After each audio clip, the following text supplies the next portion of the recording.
أنفسنا ومن سيئات أعمالنا من يهده الله فلا مضل له ومن يضلل فلا هادي له وأشهد أن لا إله إلا الله وحده لا شريك له وأشهد أن محمدا عبده ورسوله أما بعد فإن خير الحديث كتاب الله وخير الهدي هدي محمد صلى الله عليه وسلم وشر الأمور محدثاتها وكل محدثة بدعة كل بدعة ضلالة وكل ضلالة في النار. اللهم صل على محمد وعلى آل محمد كما صليت على إبراهيم وعلى آل إبراهيم إنك حميد مجيد. اللهم بارك على محمد وعلى آل محمد كما باركت على إبراهيم وعلى آل إبراهيم إنك حميد مجيد. أعوذ بالله السميع العليم من الشيطان الرجيم. بسم الله الرحمن الرحيم. منها خلقناكم وفيها نعيدكم ومنها نخرجكم تارة أخرى. خاک سے پیدا ہوا تو خاک میں مل جائے گا. خاک سے پیدا ہوا تو خاک میں مل جائے گا. ہے وہی انجام تیرا جو تیرا آغاز تھا. موت آئی اور انسان کو اچک کر لے گئے. موت آئی اور انسان کو اچک کر لے گئے.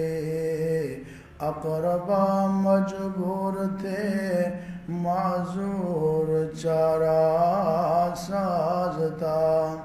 ہے وہی انجام تیرا جو تیرا آغاز تھا. منہا خلقناکم وفیہا نعیدکم ومنہا نخرجکم تارة أخرى. ہر قسم کی حمد و ثنا، کبریائی، بڑائی اللہ وحدہ لا شریک کی ذات گرامی کے لیے خاص ہے. ان گنت لا تعداد، بے شمار، بے انتہا، بے حد اور بے حساب صلاۃ و سلام ہو امام کائنات، سرور کائنات، رحمت کائنات، امام الانبیاء، سید الانبیاء، خاتم الانبیاء، امام اعظم جناب محمد الرسول اللہ صلی اللہ علیہ وآلہ وصحبہ وسلم کی ذات گرامی پر اللہ تعالیٰ کی رحمتیں نازل ہوں. صحابہ کرام، اہل بیت اعظام، تابعین، تبع تابعین، محدثین، مفسرین، اولیاء کرام، بزرگان دین پر کہ جن کی محنتوں، کاوشوں اور قربانیوں سے اللہ کا دین ہم تک پہنچا، رب کریم ان سب پہ راضی ہو۔ واجب الاحترام معزز سامعین کرام، جیسا کہ آپ کو معلوم ہے، پچھلے جمعۃ المبارک کے خطبہ میں میت کے حوالے سے کچھ احکام و مسائل قرآن و سنت کی روشنی میں بیان کیے گئے تھے، اور ہمارا موضوع چل رہا ہے موت سے قبر تک۔ جو پچھلے جمعہ بیان ہوا تھا، امید ہے وہ آپ کے ذہنوں میں محفوظ ہوگا۔ پچھلے جمعہ جہاں بات کو روکا تھا وہاں سے گفتگو کا آغاز کرتے ہیں، توجہ فرمائیں۔ میت کو غسل دینے کے بارے میں آپ سن رہے تھے کہ میت کو غسل 3 بار دینا چاہیے، 5 بار دینا چاہیے، اگر ضرورت ہو تو اس سے زیادہ بار بھی دیا جا سکتا ہے۔ اس پر سوال پوچھا گیا کہ جو 3 بار یا 5 بار یا زائد بار غسل ہے تو ہر بار وضو بھی کروانا ہے؟ نہیں، پہلی بار وضو کروانا ہے، غسل دینا ہے، باقی جتنی بار بھی اس کو غسل دیا جائے گا اس غسل کا مقصد جسم کو دھونا ہے مکمل طور پہ۔ ہر بار اس کو وضو کرانے کی ضرورت نہیں، صرف پہلی بار وضو کرائیں گے، اس کے بعد جتنی بار بھی اس کو غسل دینا ہوگا سر سے لے کر پاؤں تک اچھے طریقے سے اس کو دھونا اور اس کو غسل دینا مراد ہے، ہر بار وضو کرانے کی ضرورت نہیں ہے۔ غسل دینے والا قریبی رشتہ دار ہو یہ بہتر ہے، آپ نے سنا تھا میاں کی وفات پر بیوی غسل دے، بیوی کی وفات پر میاں غسل دے، یہ زیادہ بہتر ہے۔ جو میدان جہاد میں اللہ کی راہ میں لڑتے ہوئے شہید ہو جائیں ان کو غسل نہیں دیا جائے گا۔ جب میدان جہاد میں صحابہ کرام شہید ہو جاتے تھے تو نبی علیہ الصلوۃ والسلام فرماتے تھے کہ ان کو غسل نہ دو، ان کو کفن نہ دو، ان کے جسموں پہ لگا ہوا جو خون ہے ان کو بھی صاف نہ کرو، انہیں کپڑوں میں ہی ان کو دفن کر دو۔ اور نبی علیہ الصلوۃ والسلام شہید کا جنازہ بھی نہیں پڑھتے تھے۔ جنازے کا مطلب تو بخشش کی دعا ہوتی ہے، شہید کو غسل دینے کی ضرورت نہیں ہے، کفن دینے کی ضرورت نہیں ہے، اس کا جنازہ پڑھنے کی بھی ضرورت نہیں ہے۔ کچھ شہید ایسے ہیں جو میدان جہاد میں تو فوت نہیں ہوئے، شہید نہیں ہوئے، لیکن ان پر لفظ شہید بولا گیا ہے۔ جس طرح کوئی اللہ کا نیک آدمی ہے جو اللہ کے دین کا کام کر رہا ہے، اس کی وفات پر جب اس کو بے دردی سے یا ظلم کے ذریعے قتل کیا جاتا ہے تو لفظ شہید بولا جاتا ہے۔ جس طرح سیدنا عثمان رضی اللہ تعالیٰ عنہ، سیدنا عمر رضی اللہ تعالیٰ عنہ، سیدنا علی رضی اللہ تعالیٰ عنہ، یہ میدان جہاد میں شہید نہیں ہوئے، لیکن ان کو شہید کہا جاتا ہے۔ ان کو غسل بھی دیا گیا، ان کو کفن بھی دیا گیا، ان کا جنازہ بھی پڑھا گیا۔ تو شہیدوں کی 2 قسمیں اور 2 مسئلے یاد رکھنے ہیں۔ جو میدان جہاد میں شہید ہو اس کو غسل دینے کی، کفن دینے کی، اس کا جنازہ پڑھنے کی ضرورت ہے، لیکن جو میدان جہاد کے علاوہ کسی اور جگہ پر ظلم کے ذریعے، قتل کے ذریعے، آگ میں جھلس جانے کے ذریعے یا کسی وجہ سے جس پر شہادت کا لفظ بولا گیا ہے، اس طرح کا اگر کوئی شہید ہے اس کو غسل بھی دیا جائے گا، اس کو کفن بھی دیا جائے گا، اس کا جنازہ بھی پڑھا جائے گا۔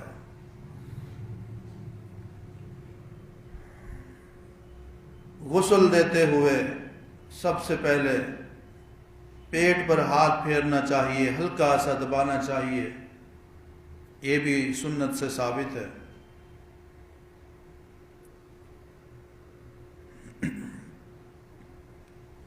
غسل دیتے ہوئے پانی میں بیری کے پتے ملانا، یہ بھی شریعت سے ثابت ہے۔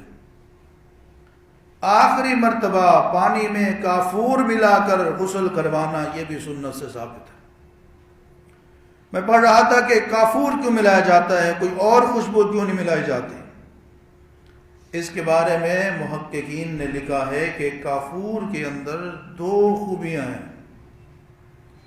ایک خوبی تو یہ ہے، میت کو جب کافور والے پانی کے ساتھ نہلایا جاتا ہے، اس کے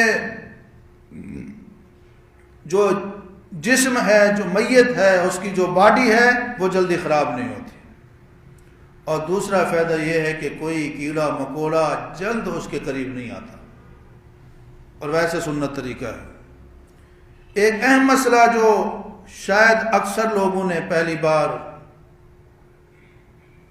پہلے کبھی نہ سنا ہو، پہلی بار سن رہے ہو، وہ یہ ہے کہ میت کو جو کفن دینا ہے وہ اس کے اپنے طریقے سے ہونا چاہیے۔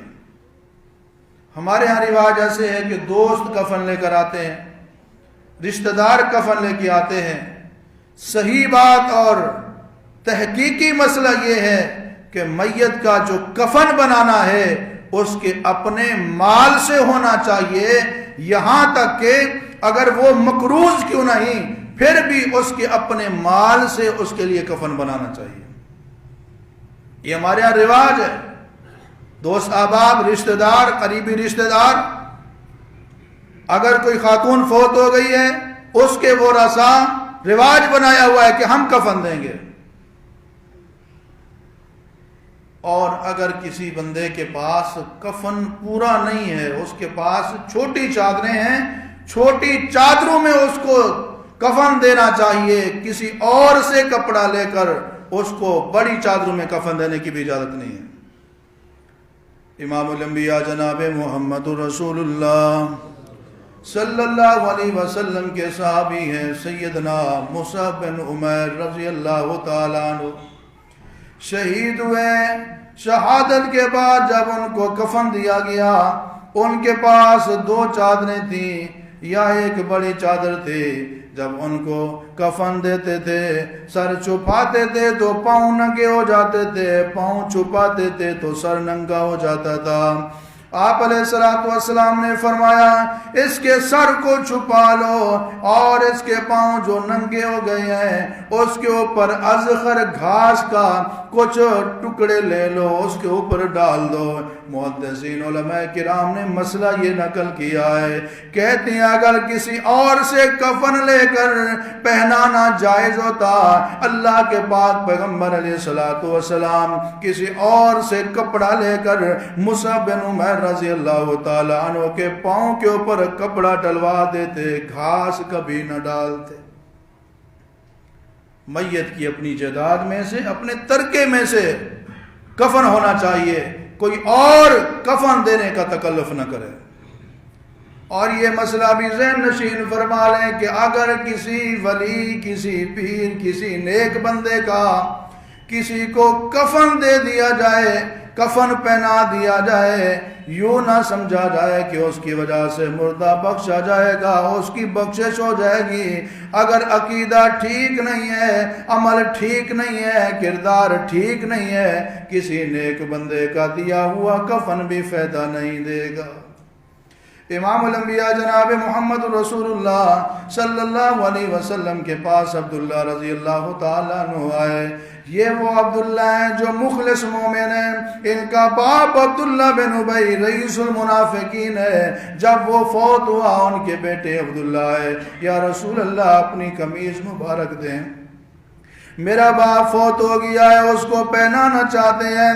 آپ علیہ السلام نے قمیض مبارک دے دی، اس کو پہنائی گئی۔ آپ علیہ السلام نے اس کی نماز جنازہ پڑھائی۔ رب العالمین نے فرمایا استغفر لهم او لا تستغفر لهم ان تستغفر لهم 70 مرة فلن يغفر الله لهم۔ فرمایا میرے محبوب آپ ایک بار بخشش کی دعا کریں یا 70 بار اس کے لیے بخشش کی دعا کریں، میں اللہ کہتا ہوں کہ میں نے اس منافق کو معاف نہیں کرنا۔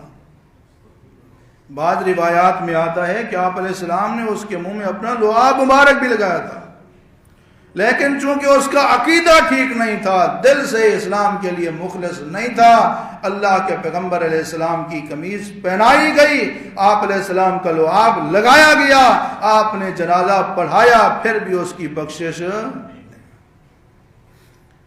بعض لوگ میت کے اوپر قرآنی آیات والی چادر ڈالتے ہیں، یہ کرنا ناجائز اور حرام ہے، اس سے اجتناب کرنا چاہیے۔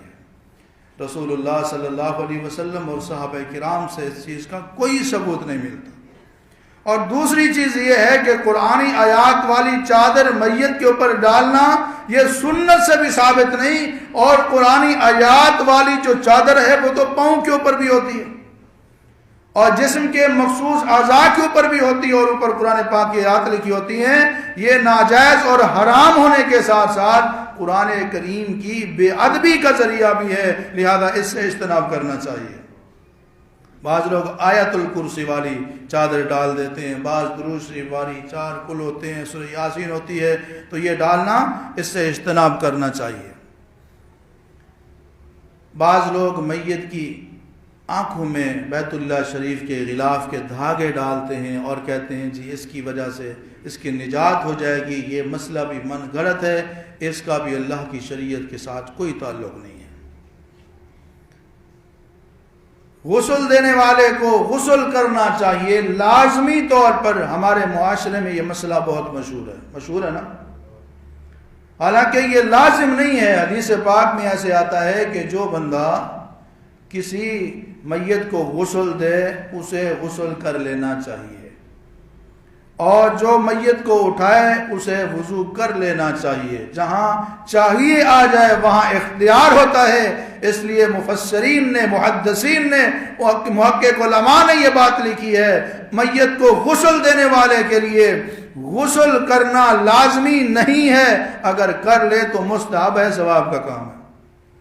حضرت عبداللہ بن عباس رضی اللہ تعالیٰ عنہ کی حدیث بھی ہے کہ جب ہم میت کو غسل دیتے تھے، ہم میں سے بعض لوگ غسل کر لیتے تھے، بعض نہیں کرتے تھے، تو میت کو غسل دینے والا غسل کر لے تو ٹھیک ہے، نہ کرے تو کوئی گناہ نہیں۔ میت کو اٹھانے والا وضو کر لے تو ٹھیک ہے، نہ کرے تو کوئی گناہ نہیں۔ یعنی میت کو غسل دینے والا غسل کرے تو صرف ثواب کا کام ہے، فرض واجب نہیں ہے۔ میت کو اٹھانے والا وضو کر لے تو ثواب ہوگا، فرض اور واجب نہیں ہے۔ اور آپ نے دیکھا ہوگا جب میت کو لے جا رہے ہوتے ہیں جنازہ گاہ کی طرف، گھر سے باہر نکالتے ہیں تو لوگ کیا کرتے ہیں؟ کلمہ شہادت۔ اس سے پہلے ایک مسئلہ، میت کو کس رنگ کا کفن دینا چاہیے؟ سفید رنگ کا۔ امام الانبیاء جناب محمد رسول اللہ صلی اللہ علیہ وسلم نے ارشاد فرمایا سب سے بہترین کپڑا سفید کپڑا ہے۔ آپ نے فرمایا کفنوا فیہا موتاکم، سفید رنگ کا کپڑا زندوں کے لیے بھی بہتر ہے، مردوں کے لیے بھی بہتر ہے، اپنے مردوں کو سفید کپڑے میں کفن دیا کرو۔ کفن سفید رنگ کا ہونا چاہیے۔ ایک اور بات پہلے میں نے عرض کی ہے کہ میت کے ترکے میں سے کفن دینا چاہیے۔ سیدنا ابو بکر صدیق رضی اللہ تعالیٰ عنہ کا آخری وقت ہے، زارو قطار رو رہے ہیں، حضرت عائشہ رضی اللہ تعالیٰ عنہ کے پاس بیٹھی ہوئی ہے، بلکہ حضرت عائشہ رضی اللہ تعالیٰ عنہ رو رہی ہیں۔ حضرت ابو بکر صدیق نے پوچھا بیٹا کیوں رو رہی ہو، وجہ کیا ہے؟ کہنے لگی لگتا ہے کہ میرے بابا کا آخری وقت ہے، گھر میں کفن دینے کے لیے کوئی مخصوص اور نئی چادریں موجود نہیں ہے۔ حضرت ابوبکر صدیق رضی اللہ تعالیٰ عنہ فرمانے لگے جو چادر میں نے پہنی ہوئی ہے اس کے اوپر زعفران کے نشان لگے ہوئے ہیں، اس کو اچھی طرح دھو لینا، میری 2 اور چادریں اس کے ساتھ ملا کر انہی چادروں میں مجھے کفن دے دینا، کیونکہ نئے کپڑوں کی زیادہ ضرورت زندوں کو ہوتی ہے، مردوں کو نہیں ہوتی۔ حضرت ابوبکر صدیق رضی اللہ تعالیٰ کے پاس کفن کے لیے 2 چادریں تھیں اور ایک چادر ایسی تھی جس کے اوپر زعفران کے نشان لگے ہوئے تھے۔ کیا فرمایا؟ اس کو دھو لینا اور یہ کفن کے لیے 3 چادریں مکمل کرنا۔ تو میت کے لیے کفن اس کے ترکے میں سے ہوگا، کسی اور نے نہیں دینا۔ اور کفن میں پرانی چادریں بھی استعمال ہو سکتی ہیں، بشرطے کہ پاک ہونی چاہیے۔ اور آپ نے دیکھا ہوگا میت کو لے کے جاتے ہیں کلمہ شہادت، کلمہ شہادت، ایک بولتا ہے کلمہ شہادت، دوسرا بولتا ہے کلمہ شہادت، تیسرا۔ چاہے کلمہ شہادت بولنے والے زیادہ ہوتے ہیں، پڑھنے والے کم ہوتے ہیں، اور یہ رسم ہے، یہ دین نہیں ہے، یہ رواج ہے۔ زیادہ لوگ تو وہ ہوتے ہیں جو اپنی حاضری لگانے کے لیے کلمہ شہادت، تاکہ پتہ چل جائے میاں جی آئے ہوئے ہیں، خان صاحب آئے ہوئے ہیں، ملک صاحب آئے ہوئے ہیں، حضرت صاحب آئے ہوئے ہیں، فلاں صاحب آئے ہوئے ہیں، فلاں صاحب کلمہ شہادت۔ وہ بتا رہا ہوتا ہے کہ میں بھی جنازے میں ہوں، تاکہ وہ رسا کو پتہ چلے کہ حضرت صاحب آئے ہوئے ہیں۔ تو کلمہ شہادت اگر دیکھا جائے، اشہد اللہ الہ الا اللہ وحدہ لا شریک لہ واشہد ان محمدا عبدہ ورسولہ، کلمہ شہادت کا میت کے ساتھ تعلق ہی نہیں ہے۔ ہاں اس نے خود کلمہ شہادت پڑھا ہوگا، اس کو نجات دے گا۔ دوسرے اگر کلمہ شہادت پڑھتے ہیں اس میں میت کے لیے ایک نقطہ بھی نہیں ہے جس میں وہ میت کے لیے کوئی دعا کر رہے ہوں یا لوگوں کو کہہ رہے ہوں کہ آپ دعا کریں اس کے لیے۔ تو اس موقع پر صحابہ کرام کا طریقہ کیا تھا، دین کیا ہے؟ صحابہ کرام میت کے ساتھ خاموشی کے ساتھ جایا کرتے تھے، اور میت کے ساتھ آواز اونچی نہ کرنے کو صحابہ کرام پسند کرتے تھے۔ رسول اللہ کے صحابہ جنتی جماعت کا طریقہ کیا ہے؟ میت کے ساتھ خاموشی سے جانا ہے۔ رسم و رواج والوں کا طریقہ کیا ہے؟ کلمہ شہادت پکارنا ہے۔ ہمیں رسم و رواج کو ماننا چاہیے یا دین اور شریعت کو ماننا چاہیے؟ جب جنازہ گاہ میں پہنچتے ہیں پھر بھی کلمہ شہادت کے الفاظ، قبرستان میں لے جا رہے ہوتے ہیں پھر بھی کلمہ شہادت کے الفاظ، ان کا اللہ کے دین کے ساتھ، رسول اللہ کی شریعت کے ساتھ، صحابہ کے عمل کے ساتھ کوئی تعلق نہیں ہے۔ یہ دین نہیں ہے، یہ سنت نہیں ہے، یہ رسم اور رواج ہے اور لوگوں کا بنایا ہوا طریقہ ہے۔ کفن دینے کے بعد جب آپ میت کو لے کر آتے ہیں جنازہ پڑھنے کے لیے، تو جنازہ کہاں ہونا چاہیے؟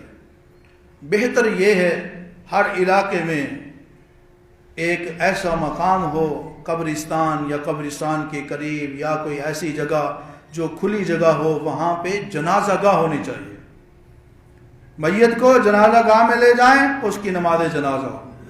اگر اس طرح کا سسٹم اور انتظام نہیں ہے تو پھر مسجد میں بھی نماز جنازہ ہو سکتی ہے۔ بعض لوگ یہ کہتے ہیں کہ مسجد میں نماز جنازہ جائز نہیں ہے۔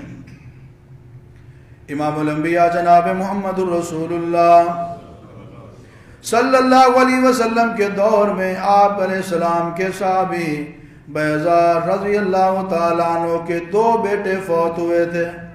صحیح مسلم کی حدیث ہے، امام کائنات علیہ السلام نے ان دونوں کا جنازہ مسجد نبوی میں پڑھایا تھا۔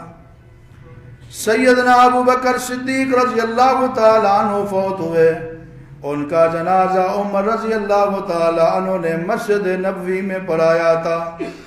حضرت عمر رضی اللہ تعالیٰ عنہ فوت ہوئے، شہید ہوئے، ان کی نماز جنازہ سیدنا صہیب رضی اللہ تعالیٰ عنہ نے مسجد نبوی کے اندر پڑھائی۔ اللہ آپ کو بھی لے جائے، مجھے بھی لے جائے، اب بھی مسجد حرام میں، مسجد نبوی میں ہر نماز کے بعد نماز جنازہ کا انتظام ہوتا ہے۔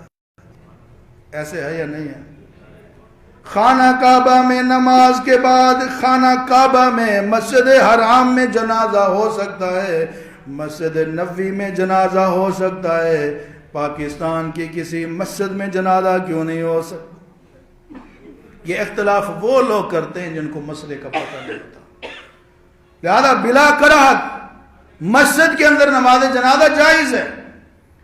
نبی علیہ السلام کے وہ 10 صحابہ جن کو 10 مبشرہ کہا جاتا ہے، ان میں ایک صحابی سیدنا سعد بن ابی وقاص رضی اللہ تعالیٰ عنہ فوت ہوئے، ان کی نماز جنازہ بھی مسجد نبوی میں ہوئی، اور نماز جنازہ میں عورتیں بھی شرکت کر سکتی۔ میت کے ساتھ جنازے کے ساتھ جانے سے منع کیا گیا ہے۔ اگر کسی خاتون کا گھر مسجد کے قریب ہے تو وہ مسجد میں جو نماز جنازہ ہو رہی ہو اس میں شرکت کر سکتی ہے۔ صحیح مسلم کی حدیث ہے کہ نبی علیہ السلام کے صحابی سعد رضی اللہ تعالیٰ عنہ کی جب وفات ہوئی، ازواج مطہرات رسول اللہ صلی اللہ علیہ وسلم کی بیویوں نے پیغام بھجوایا جنازہ مسجد میں کروانا، تاکہ ہم بھی رسول اللہ کے صحابی سعد رضی اللہ تعالیٰ عنہ کی نماز جنازہ میں شریک ہو جائیں۔ پہلے سے ان کا گھر قریب ہے، وہاں پہ موجود ہیں، تو عورتیں بھی نماز جنازہ کے اندر شرکت کر سکتی ہیں۔ باقاعدگی سے اہتمام کے ساتھ میت کے ساتھ جانا، یا کسی مقام کے اوپر عورتوں کے لیے خصوصی طور پر نماز جنازے کا اہتمام کرنا، ان کو بلانا، دعوت دینا، یہ رسول اللہ صلی اللہ علیہ وسلم کی شریعت صحابہ کے عمل سے ثابت نہیں ہے۔ لہذا خواتین بھی نماز جنازہ پڑھ سکتی ہیں۔ مسجد نبوی میں، مسجد حرام میں، بیت اللہ شریف میں جب ہر نماز کے بعد جنازہ ہوتا ہے اس میں وضاحت ہوتی ہے، امام بتاتا ہے طفل بھی بچے کا جنازہ ہے، والمرأة عورت کا جنازہ ہے، والرجل مرد کا جنازہ ہے، وہ بتاتا ہے۔ اگر صرف بچہ ہو تو طفل کہتا ہے، بچہ اور عورت ہو الطفل والمرأة، بچہ اور عورت کا جنازہ ہے، وہ لوگوں کو بتاتا ہے۔ ہر نماز کے بعد تقریباً وہاں کوئی نہ کوئی جنازہ ہوتا ہے۔ جو عورتیں عمرے کے لیے حج پہ گئی ہوتی ہیں، جن کو دین کا پتہ ہے، دین کو ماننے والی ہیں، وہ اس جنازے میں شرکت کرتی ہیں اور بہت زیادہ اجر و ثواب حاصل کرتی ہیں۔ اور جو پاکستان کی ہیں رسم و رواج والی ضدی عورتیں، وہ بیٹھی رہتی ہیں۔ عورت تو جنازہ پڑھ ہی نہیں سکتی، عورت تو جنازہ پڑھ ہی نہیں سکتی۔ کیوں نہیں پڑھ سکتی؟ اللہ نے منع کیا ہے؟ نہیں۔ اللہ کے پیغمبر نے منع کیا؟ نہیں۔ آپ کے صحابہ نے منع کیا؟ نہیں۔ تو پھر دین تو انہی چیزوں کا نام ہے جو اللہ نے بتایا، پیغمبر نے سکھایا، صحابہ نے کر کے دکھایا، یہ دین ہے۔ لہذا عورت مسجد میں پہلے سے موجود ہو، جنازہ ہو تو وہ جنازے میں شرکت کر سکتی ہے۔ اور مسجد میں جنازہ بلا کراہت جائز ہے، اور جو کہتے ہیں نہیں ہوتا ان سے دلیل مانگنی چاہیے، اور یقین جانے ان کے پاس کوئی دلیل نہیں ہے سوائے ان یتبعون الا الظن، گمان ہے، خیال ہے۔ وہ جی ہو سکتا ہے میت کو اگر مسجد میں لے جائیں تو اس کے جسم سے کوئی فضلہ، کوئی اس طرح کی چیز خارج ہو جائے۔ تو بھائی جو لوگ نماز پڑھنے کے لیے مسجد میں آتے ہیں، بیمار ہوتے ہیں، ضعیف ہوتے ہیں، کمزور ہوتے ہیں، کیا یہ خطرہ امکان ان سے نہیں ہوتا؟ پھر لکھ کے لگا لینا چاہیے بیمار اور کمزور لوگ مسجد میں نہ آئیں۔ اپنی طرف سے انہوں نے تعویلیں کی ہوئی ہیں، اپنے خیالات ہیں، کوئی دلیل نہیں ہے مسجد میں جنازہ ہو سکتا ہے۔ نماز جنازہ کے لیے کتنی صفیں ہونی چاہیے؟ ہمارے ہاں ایک بات بہت مشہور ہے، آپ نے دیکھا ہوگا جب جنازہ ہو رہا ہوتا ہے کچھ لوگ اونچی آواز سے کہہ رہے ہو 3 بنا لو، 5 بنا لو، 7 بنا لو، 6 ہیں ان کو تقسیم کر کے 7 کر لو، 8 ہیں تو بھئی 9 کر لو، 11 کر لو۔ یعنی مسئلہ یہ ذہن نشین کیا ہوا ہے کہ جنازے میں صفوں کی تعداد طاق ہونی چاہیے۔ صفوں کی تعداد کا طاق ہونا لازمی نہیں ہے۔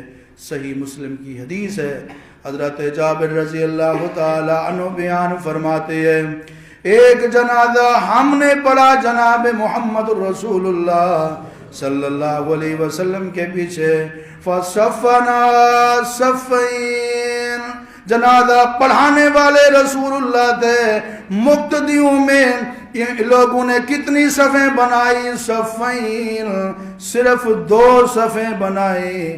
ثابت ہوا اگر تعداد جفت میں ہو جائے صفوں کی تو پھر بھی جنازہ ٹھیک ہے، طاق ہو جائیں، جفت ہو جائیں، کوئی مسئلہ نہیں ہے، کوئی پابندی نہیں ہے، کوئی فرض واجب نہیں ہے کہ تعداد طاق ہونی چاہیے۔ 2 ہو جائیں پھر بھی ٹھیک ہے، 3 ہو جائیں۔ اب صحابہ نے جنازہ پڑھا، 2 صفیں جو تھیں، 2 کا جو عدد ہے یہ جفت ہوتا ہے یا طاق ہوتا ہے؟ اسی طرح جب جنازے کے لیے جماعت کھڑی ہوتی ہے، لوگ کہتے ہیں بھئی درمیان میں فاصلہ کر لو، مل کے نہیں کھڑا ہونا۔ کیوں؟ اللہ کے فرشتے آ کے کھڑے ہوتے ہیں۔ آپ نے دیکھا ہوگا وہ لوگ جو رسومات رواجات کے اوپر عمل کرتے ہیں، ان کے پاس کوئی دلیل اتھنٹک قرآن و سنت سے نہیں ہوتی۔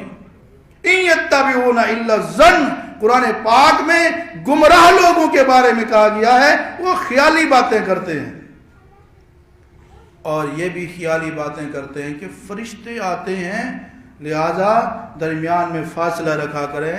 ارے اللہ کے بندو، یہ کہاں لکھا ہے کہ فرشتے 2 لوگوں کے درمیان میں گھس کے کھڑے ہوتے ہیں؟ وہ نہ پیچھے کھڑے ہوتے ہیں، نہ دائیں کھڑے ہوتے ہیں، نہ بائیں کھڑے ہوتے ہیں، نہ صفوں کے درمیان کھڑے ہوتے ہیں۔ 2 بندوں کے درمیان جو تھوڑی سی جگہ ہوتی ہے وہاں فرشتہ گھس کے کھڑا ہوتا ہے، اس کی کیا دلیل ہے؟ یقین جانے یہ مسئلہ بھی بنایا ہوا ہے، ہر نماز کے لیے صف بندی کا حکم ہے۔ سووا صفوفکم، اپنی صفوں کو درست کرو، جس طرح ظہر کے لیے، عصر کے لیے، مغرب کے لیے، عشاء کے لیے، فجر کے لیے، جمعہ کے لیے، عید کے لیے ضروری ہے کہ صف بندی ہونی چاہیے۔ جو نماز جماعت کے ساتھ ہوگی اس کے لیے مقتدیوں کو صف میں مل کے کھڑا ہونا ضروری ہے، اسی طرح نماز جنازہ میں بھی مل کے کھڑا ہونا ضروری ہے۔ باقی یہ سارے ایسے ان کے اپنے خیالات ہیں بنائے ہوئے ہیں، اللہ کی شریعت کے ساتھ کوئی تعلق نہیں ہے اس بات کا۔ کسی بھی حدیث میں نہیں آتا اللہ کے پیغمبر نے فرمایا ہو یا کسی صحابی نے کہا ہو کہ نماز جنازہ میں صفیں کھلی کھلی ہونی چاہیے، 2 بندوں کے درمیان فاصلہ ہونا چاہیے، وہاں فرشتے آ کے کھڑے ہوتے ہیں۔ امام کو کہاں کھڑا ہونا چاہیے؟ حدیث پاک میں آتا ہے امام الانبیاء جناب محمد الرسول اللہ صلی اللہ علیہ وسلم نے ایک عورت کی نماز جنازہ پڑھائی، فقام وسطا، آپ علیہ السلام میت کے درمیان میں کھڑے ہوئے، یعنی پیٹ کے برابر یا کمر کے برابر۔ اس کے بعد آپ علیہ السلام نے ایک مرد کا جنازہ پڑھایا، فقام عند راسه او کما قال علیہ السلام، آپ علیہ السلام اس کے سر کے برابر کھڑے ہوئے۔ صحیح مسلم کی حدیث۔ مسئلہ معلوم ہوا، امام کو جب وہ جنازہ پڑھائے، اگر عورت کا جنازہ پڑھا رہا ہے تو درمیان میں کھڑا ہوگا، یعنی پیٹ یا کمر کے برابر کھڑا ہوگا۔ اگر میت مرد ہے تو امام اس کے سر کے برابر کھڑا ہوگا۔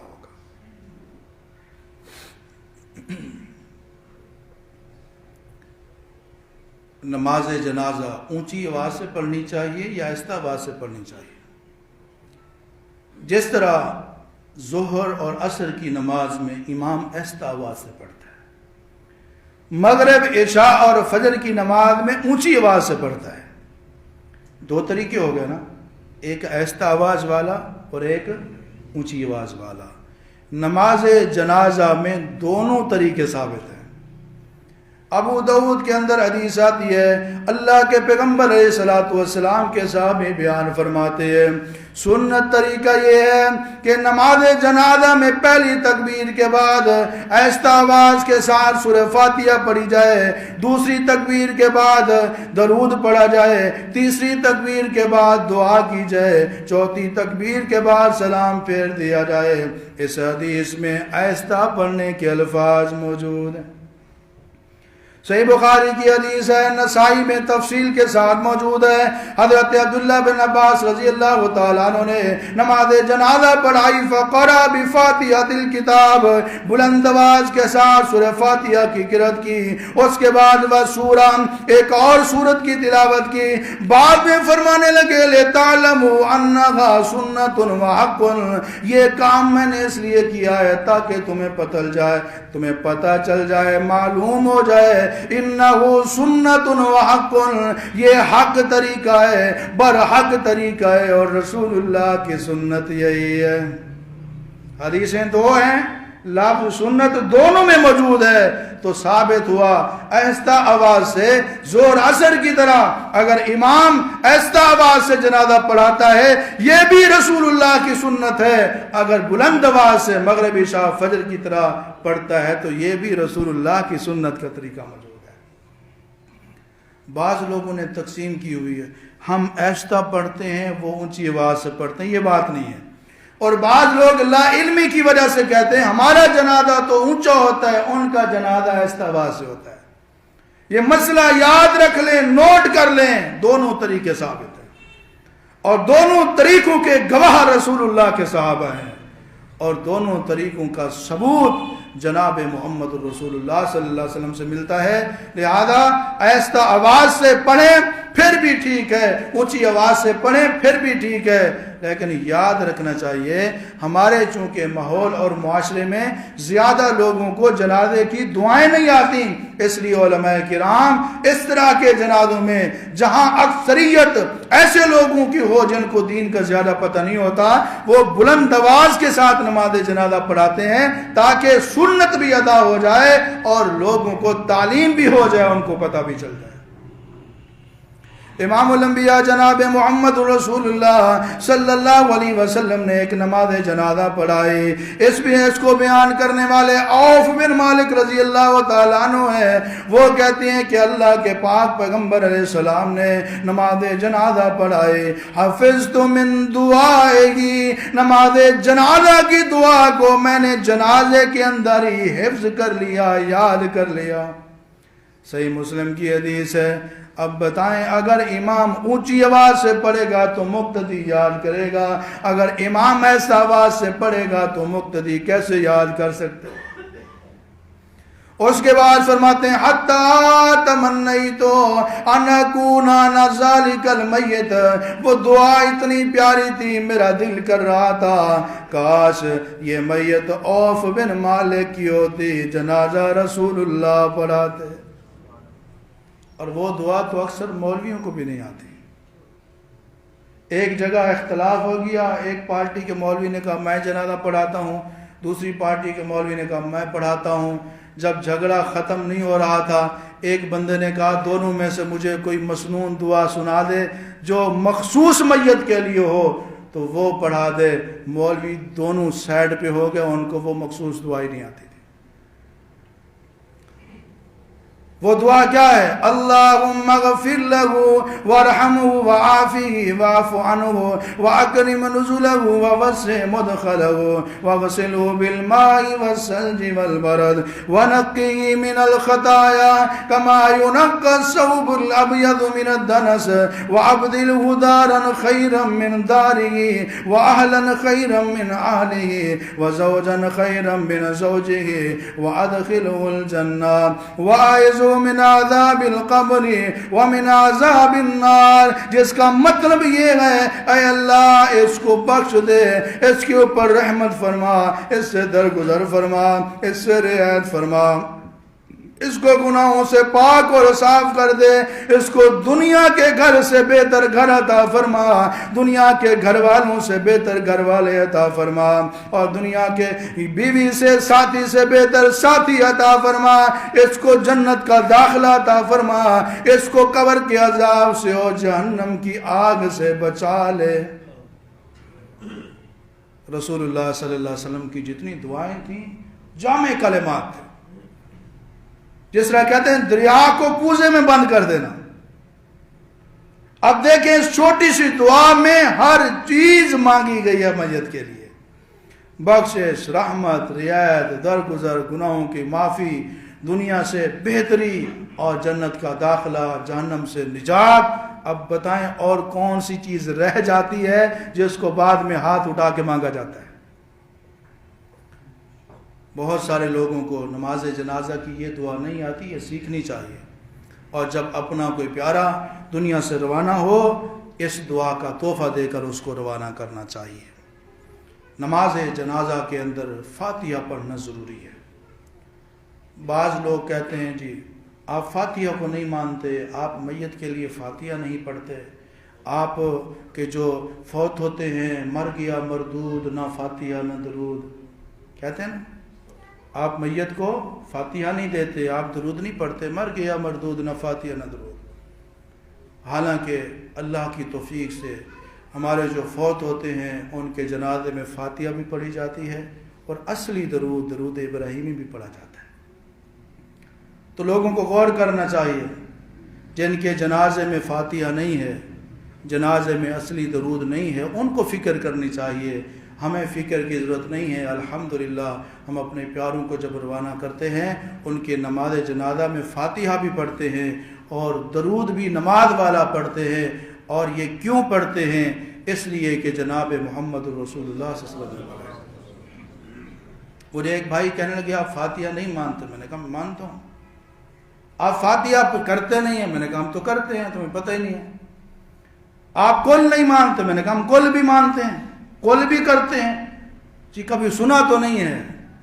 میں نے کہا ہم فاتحہ بھی کرتے ہیں، ہم کل بھی کرتے ہیں، کرتے وہاں ہیں جہاں رسول اللہ نے کیا ہے۔ ہم رسومات کو، رواجوں کو ترجیح نہیں دیتے، ہم اللہ کے دین کو، رسول اللہ کی سنت کو ترجیح دیتے ہیں۔ نبی علیہ السلام نے نماز جنازہ میں فاتحہ پڑھی ہے، فاتحہ کے بعد سورت پڑھی ہے، کل پڑھ سکتے ہیں۔ ہم جنازے میں فاتحہ بھی پڑھتے ہیں، فاتحہ کے بعد قل هو اللہ والی سورت بھی پڑھتے ہیں، فاتحہ خوانی بھی کرتے ہیں اور قل خوانی بھی کرتے ہیں، لیکن کرتے وہاں ہیں جہاں امام الانبیاء نے کی ہے۔ وآخر دعوانا الحمدللہ۔